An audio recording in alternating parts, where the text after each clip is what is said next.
ouais, ce panorama très complet de la publication savante. Je pense qu'effectivement, comme tu le mentionnais au début, on est dans une période où la question de la validité des sources est vraiment, vraiment importante et a une importance politique vraiment grande. Je trouve que c'est un super résumé.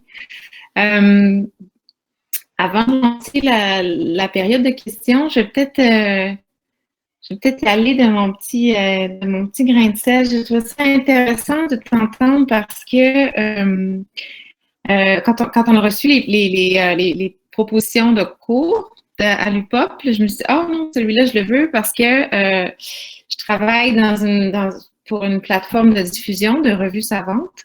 Mais donc ça m'intéressait de voir le cours que tu allais donner.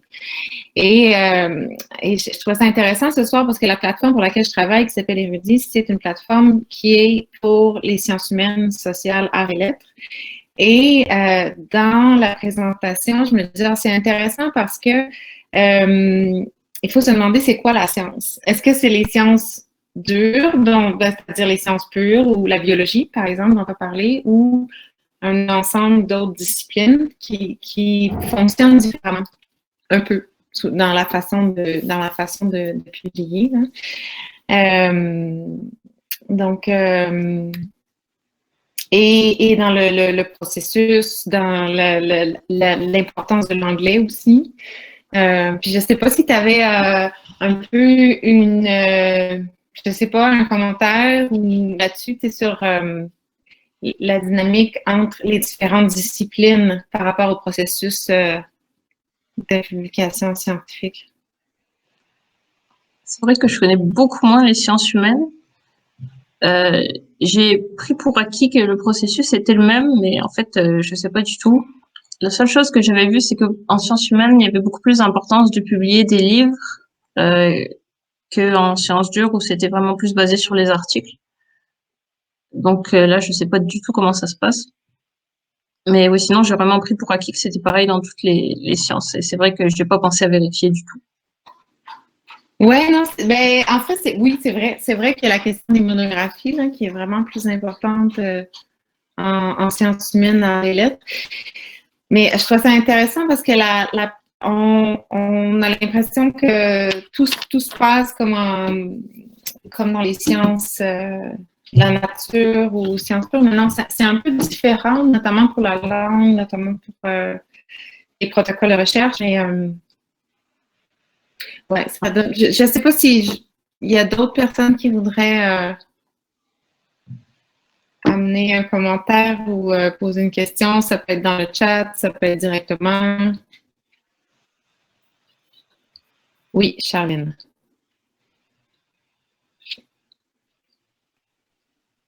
Bravo pour la présentation. Oui, merci beaucoup pour la présentation. J'avais 3 questions, mais peut-être il n'y aura pas de réponse pour toutes là. La première question, c'était, tu parlais de la disponibilité des données brutes. Je me demandais si les industries pharmaceutiques étaient obligées de publier les données brutes de leurs résultats ou s'ils les mettaient sous couvert confidentiel commercial. Ma deuxième question, c'était que tu disais que les auteurs, les réviseurs, éditeurs et tout ça n'étaient pas payés. Et donc, je me demandais comment ça se fait qu'on justifiait alors un prix de 30-40 $ pour avoir accès à une publication. Et donc, pourquoi est-ce que ce n'était pas un service public? Ce serait bien. Puis, ma troisième question, ça, c'est peut-être plus dans le domaine des sciences humaines, mais peut-être dans les sciences dites dures aussi, et peut-être ce sera pour la prochaine séance. Est-ce qu'il y a une discrimination genrée dans les publications d'articles? Merci beaucoup. Alors, la première question, c'était si les industries pharmaceutiques sont obligées de rendre disponibles les données brutes. Ça, c'est quelque chose de vraiment très récent. Mon premier article que j'ai publié l'année dernière, il demandait pas de rendre disponibles les données brutes. Il proposait de le faire, mais c'était pas obligatoire. Et dans celui que j'ai soumis cette année, c'était devenu obligatoire. Je sais pas si c'est la même chose dans les industries pharmaceutiques. Je sais que dans certains tests, ils sont même obligés avant de faire les expériences, de déclarer sur un serveur de qu'est-ce qu'ils vont utiliser, donc quelles molécules ils vont tester, à quelle dose. Et comme ça, c'est public, tout le monde peut y avoir accès. Et après, une fois qu'ils ont fait les expériences, ils sont obligés aussi d'aller dire qu'est-ce que ça a été les résultats. Donc, je sais que c'est contrôlé en médecine, dans les industries pharmaceutiques en particulier, je suis pas sûre. Mais généralement, il y a vraiment ce mécanisme-là de vérification pour être sûr que justement, à cause des conflits d'intérêts potentiels et tout ça, que les choses sont bien faites et qu'ils changent pas les résultats ou le protocole après coup pour coller plus avec ce qu'ils auraient voulu trouver. Le fait de rendre les données brutes disponibles, je pense que ça va devenir de plus en plus obligatoire maintenant, ne serait-ce que pour montrer patte blanche. Donc, je pense que si ça l'est pas encore, ça va le devenir aussi dans l'industrie pharmaceutique. La deuxième question, je ne me souviens plus ce que c'était. C'était comment est-ce que c'est justifié le prix des publications si c'est pas payé le travail des éditeurs, auteurs, autrices, etc. Très mal justifié, voire pas du tout. Souvent, j'avais vu une conférence où justement la personne, c'était quelqu'un qui représentait la maison d'édition et qui justifiait le prix en disant c'est pour avoir de la bonne qualité dans nos articles.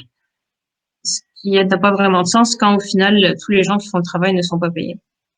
Donc c'est l'un des gros problèmes au niveau de la publication, l'accessibilité, c'est qu'en plus, généralement les chercheurs, la recherche est payée par l'argent public, les abonnements des universités aux revues sont payés par l'argent public, qui au final va seulement à des compagnies privées qui ont vraiment la main mise sur la connaissance scientifique. Donc c'est pas joyeux. On essaye de changer un peu les choses, mais c'est compliqué parce que ne serait-ce que pour avoir un poste de chercheur, on est obligé d'avoir publié dans ces grandes revues-là, d'avoir des citations. Et c'est les vieilles revues qui sont chères, qui ont le plus de citations. Donc c'est vraiment compliqué. On est un peu pris dans ce système. C'est difficile de s'en sortir. Les vieux chercheurs enfin pour eux ça va parce que leur carrière est faite. Pour les jeunes chercheurs c'est compliqué. Il y a des questions éthiques par rapport à ça. Est-ce que je publie dans ces revues? Est-ce que je boycotte? C'est vraiment pas une question facile. Pour la troisième question sur les biais genrés, ça il me semble une question compliquée. Encore une fois, je connais pas très bien les sciences humaines. Donc c'est quelque chose pour lesquels j'ai pas tous les codes encore pour savoir si les études sont bien faites ou non. Dépendant des études que j'ai vues, ça va un peu dans tous les sens. Il y en a qui disent qu'il y a des biais, il y en a qui disent qu'il n'y a pas de biais. Globalement, l'information qui revient, c'est que ça semble diminuer avec le temps. Ça dépend fortement des domaines. J'ai l'impression qu'en sciences humaines, il y en a moins que dans les sciences dures. La physique et les mathématiques, c'est celles qui reviennent souvent comme celles ayant le plus de biais envers les femmes. Je ne sais pas si c'est encore le cas. Globalement, ça semble aller vers le milieu. Merci beaucoup. Pour la question de la représentativité des femmes ou qui est l'auteur principal, est-ce que c'est des hommes, des femmes, qui fait quoi dans les recherches, il y a Vincent Larivière qui est professeur à l'Université de Montréal qui a fait plusieurs études là-dessus avec sa collègue Cassidy Sugimoto. Et puis ce qui ressort en fait, c'est que les femmes sont plus souvent à aide, ne sont pas premiers auteurs, etc. C'est un peu généralisé dans les différentes sciences, je pense. Merci.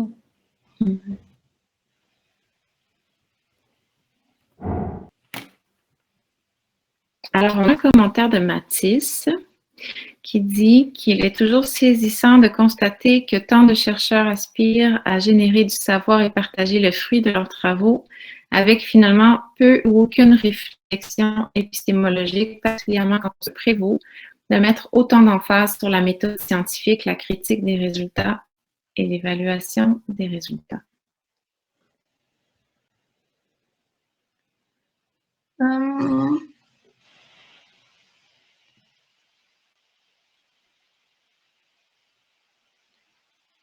Alors, si on parle de l'épistémiologie dans le sens philosophique du terme, je suis vraiment pas une experte là-dessus. La seule chose que je peux dire, c'est que on a l'université, en tout cas quand j'y étais, on n'a aucune formation sur la méthode scientifique, sur comment faire des protocoles. Donc c'est vraiment on apprend sur le tas. On fait nos protocoles en fonction de ce qui a déjà été fait pour qu'on puisse comparer les résultats avec d'autres. qu'on puisse être publié plus facilement parce qu'on a une source justement pour justifier pourquoi on a utilisé ce protocole-là. Après, si tout ça c'est valide ou non, je pense que les gens qui travaillent dans le domaine vraiment de la philosophie des sciences et de l'acquisition des connaissances sont plus à même que nous pour le dire. Mais effectivement, il y a vraiment un manque au niveau de la formation à ce niveau-là. Alors, on apprend sur le tas, on ne sait pas vraiment pourquoi on fait les choses comme on le fait. Est-ce qu'il y a une bonne raison ou non? Donc, ouais, il y a vraiment encore un problème à ce niveau-là.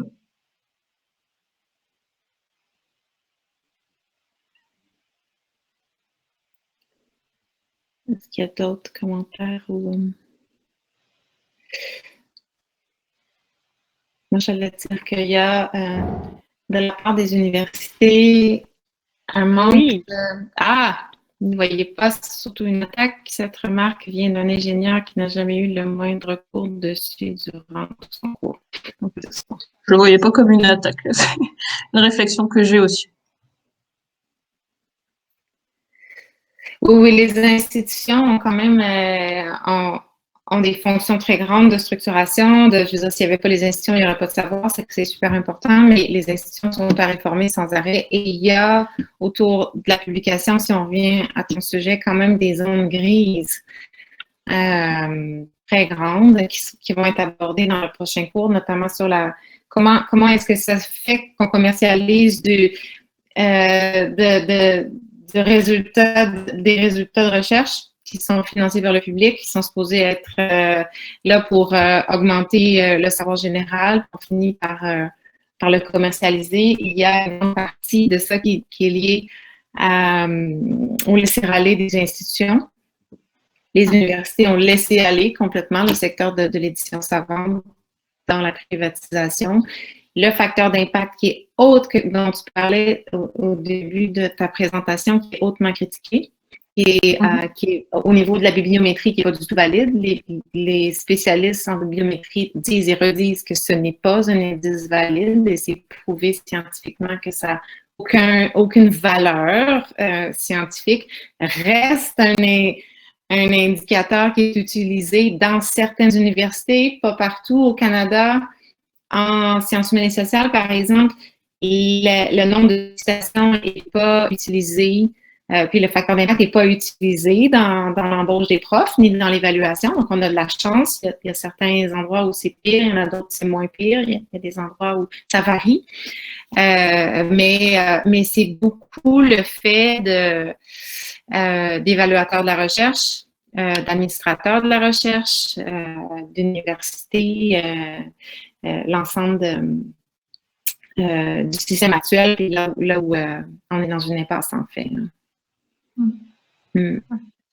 C'est vrai qu'on voit beaucoup de critiques sur tout ça et en même temps on continue à le faire. C'est difficile de savoir comment changer le système, comment trouver une méthode alternative, c'est compliqué. Oui, c'est une question, je ne sais pas s'il y en a parmi nous qui ont envie d'interagir là-dessus, mais effectivement, quand on est dans le milieu, c'est difficile de voir ce qu'on peut faire individuellement. Parce que quand on est un jeune chercheur, on a envie d'avoir un poste, bien sûr, ou on a envie de contribuer, puis on va là où c'est valorisé, parce que sinon, c'est pas reconnu ou c'est inexistant. Et donc, il y a vraiment un système qui est plus grand que la volonté des jeunes chercheurs ou même des chercheurs plus avancés. Il y a un mouvement collectif qui est nécessaire, qui s'est articulé un peu autour du libre accès, autour des années 2000, qui évolue vers la science ouverte, mais ça reste assez difficile à mener comme bataille, en fait. Je vois une caméra qui s'est allumée. Est-ce que c'est parce qu'il y avait une question ou Moi, au téléphone, j'en aurais une. Oui, parfait. En fait, au début là, de la présentation, vous avez nommé 3 sites où on peut trouver des articles. Est-ce que vous pourriez les renommer? Oui, le premier, c'est Google Scholar. C'est vraiment le plus utilisé. Ouais, SCHOLAR. Oui. Oui. Euh, le, deux- le deuxième, c'est Web of Science. Web of Science. Et le troisième, c'est PubMed. Pub comme les endroits Ouais. où on boit. Med. Oui, Ok, parfait, ouais, merci. pas L'autre de petite problème. question que j'ai été, ben, il y a deux choses. Vous savez, quand vous dites, ben, en fait, les experts qui décident si ce papier-là va être accepté ou pas, c'est en fait, ils sont pas en train de dire que les résultats sont bons ou pas, mais c'est qu'ils se concentrent plus sur le protocole. Alors ça, pour moi, c'est difficile à saisir, là. C'est qu'en fait, on peut pas savoir quand il y a des nouveaux résultats si ça correspond, mettons, à la réalité ou non. Si par exemple, si je teste un nouveau pesticide sur mes abeilles et que j'observe qu'il y a de la mortalité, si je suis la première à montrer ça, la prudence veut que on n'accepte pas ça tout de suite comme quelque chose de vrai. On peut pas encore dire pour le moment que le pesticide, c'est lui qui a tué mes abeilles, tant qu'il n'y a pas d'autres chercheurs qui ont répliqué les résultats avec le même protocole. Peut-être que j'ai fait une erreur dans mes manipulations, peut-être que mon pesticide, il n'était pas assez concentré. Il peut y avoir plein d'autres choses qui peuvent expliquer ça. Et c'est vraiment le fait qu'il y ait plusieurs équipes qui vont répliquer les résultats qui font qu'on va pouvoir donner confiance à des résultats. Et Mais ça, est-ce en que fait, les réviseurs, ils peuvent pas le savoir. Eux, ils peuvent juste juger le protocole, savoir si le protocole permet de tester la question qu'on se pose. est-ce que vous n'avez pas mentionné non plus que avant que l'éditeur décide de publier, il fallait que cette étude-là soit reproduite, non? Euh, en, en fait, c'est après. D'abord, il y a les réviseurs qui vont juger le protocole, savoir si ça a du sens. Après, l'article va être publié. Et après, il va y avoir encore une nouvelle révision par les pairs. Et c'est à ce moment-là qu'il y a d'autres équipes qui vont essayer de reproduire les résultats. Donc, il y a vraiment deux étapes dans le processus où on va en gros vérifier si les résultats sont valides ou non. Mais je trouve que je sais pas mal. Et logiquement, ça devrait pas être publié tant que ça n'a pas été reproduit. Enfin, c'est Euh, mon. C'est-à-dire que je pense qu'il y a une question de communauté ici. C'est probablement que dans un cercle de chercheurs, ça a été testé et ça a été jugé valide pour être publié. Mais après ça, il y a une question de reproductibilité plus grande. c'est que quand, ouais, avant que l'article soit publié, les résultats qu'on a, c'est quand même on l'a fait sur plein d'individus, on l'a fait plusieurs fois dans le temps. Donc, on n'a pas juste testé sur une seule abeille, par exemple. On l'a testé sur, je pense, entre 100 et 200 abeilles. Oui, oui, oui. Donc, on a quand même, ouais. Non, je dis juste que plutôt que de le publier, puis ensuite que cette étude-là soit reproduite, logiquement, en tout cas selon ma logique à moi, donc ça devrait être ces deux dernières étapes-là sont inversées. Il me semble que ça devrait être reproduit d'abord, puis ensuite, si les résultats vont dans le même sens que la première fois, ben à ce moment-là, ça mérite d'être publié. Enfin. Merci de la question. Une autre question ici.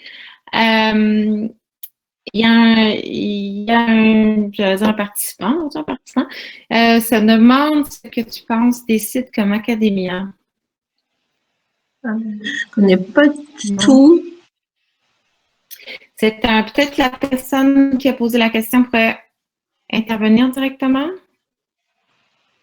En fait, c'est un site, c'est comme un média social académique. Donc, on se crée un profil où on peut se faire un profil de recherche, on peut partager à l'intérieur de ce site média social académique ses recherches, ses articles. Donc, un article qui est publié, on peut le mettre là et partager à l'intérieur d'un réseau un réseau social académique. C'est un peu comme ResearchGate? Oui, c'est ça, exactement. Ok. Ouais.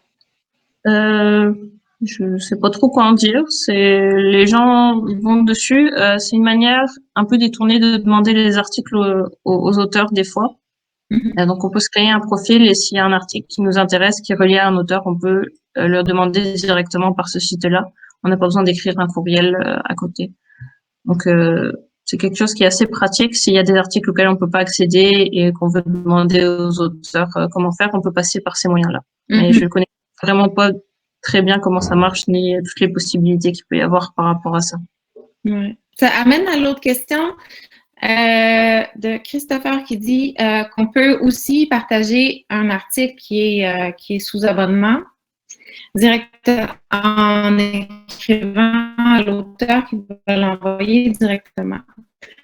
Ou qui va sûrement diriger ça me permet de dire que academia.edu, par exemple, ResearchGate, etc., c'est des sites qui ont été rachetés. Tu parlais de l'oligopole au début, hein, des éditeurs commerciaux qui ont acheté, racheté, qui sont devenus très gros et qui ont pris d'assaut, je dirais, la publication savante. C'est des sites qui ont été rachetés par nos articles là-dessus, on reste dans un réseau où on ne sait pas ce qui va arriver. Est-ce qu'un jour, on va nous enlever l'accès à ça ou non? Bref, il y a un enjeu commercial ici. Okay. C'est bon à savoir. Oui, ben, il y a des ramifications dans ces oligopoles-là. Je peux te laisser lire la prochaine. Il y a Mathis qui rebondissait sur une réponse. Vous parliez tout à l'heure de volonté individuelle visant à changer l'univers du monde de la recherche pour le rendre plus accessible. Existe-t-il des collectifs ou des mouvements plus ou moins vastes? Effectivement, on trouve des personnes souhaitant démocratiser, mais il s'agit toujours d'individus. J'ai l'impression qu'en ce moment, pas mal toute la communauté scientifique est d'accord pour dire que ça marche pas et qu'il faut rendre la science plus accessible, notamment les articles, le fait qu'ils soient derrière qu'on soit obligé de payer pour y avoir accès alors que c'est financé par la recherche publique, ça a vraiment aucun sens. Je suis pas au courant de collectifs en particulier. J'ai l'impression que pas mal tout le monde dans le domaine est d'accord pour dire qu'il faut plus communiquer, il faut rendre l'information plus accessible. Je sais que en Europe, quand un laboratoire de recherche a accès à des financements européens, maintenant ils sont obligés de déclarer comment est-ce qu'ils vont rendre les résultats de cette recherche-là accessibles au grand public. Donc ça peut être par des conférences, ça peut être par de la création du matériel de vulgarisation en français justement, ou plus accessible. Donc j'ai l'impression qu'il y a vraiment de plus en plus une volonté des institutions aussi de rendre la connaissance plus accessible et de un peu redonner ces articles-là, ces connaissances-là au public qui finalement les a financés. Au niveau des youtubeurs, je sais qu'il y a le Café des Sciences qui regroupe ceux qui font de la vulgarisation scientifique et je suis pas mal sûre que Science for All est dedans. Ouais. Il y a aussi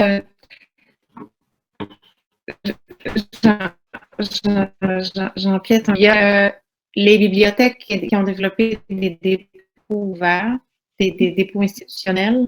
Dans certaines disciplines, il y a Archive, il y a en physique, par exemple, dans certaines disciplines en mathématiques, il y a des dépôts institutionnels, c'est-à-dire c'est un endroit, c'est une structure où on peut aller, c'est comme un catalogue de recherche, c'est une base de données, en fait, où les chercheurs peuvent décider de prendre leur papier puis d'aller le déposer directement pour que ce soit accessible gratuitement. Ça dépend des cultures de discipline. En physique, c'est super bien implanté.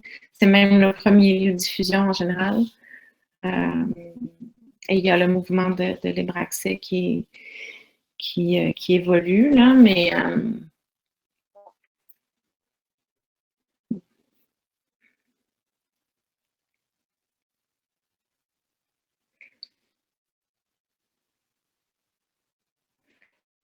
est-ce qu'il y avait d'autres commentaires, d'autres questions?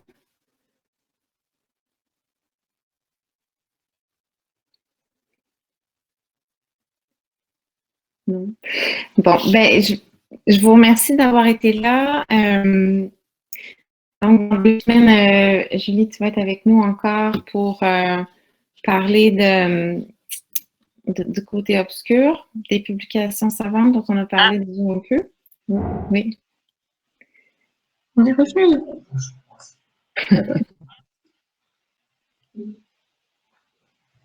Ça marche. Oups. Désolée, Internet a coupé il y a quelques secondes.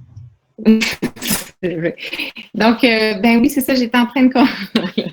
Moi aussi, c'était bloqué ici. Donc, j'étais en train de conclure en disant que dans 2 semaines, on reprend la discussion pour parler justement de ces questions qui étaient abordées déjà dans l'interaction sur le côté obscur de la publication savante.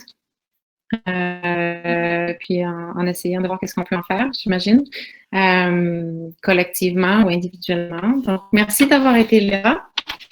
Et puis, c'est donc dans 2 semaines à 19h pour la suite. Merci beaucoup.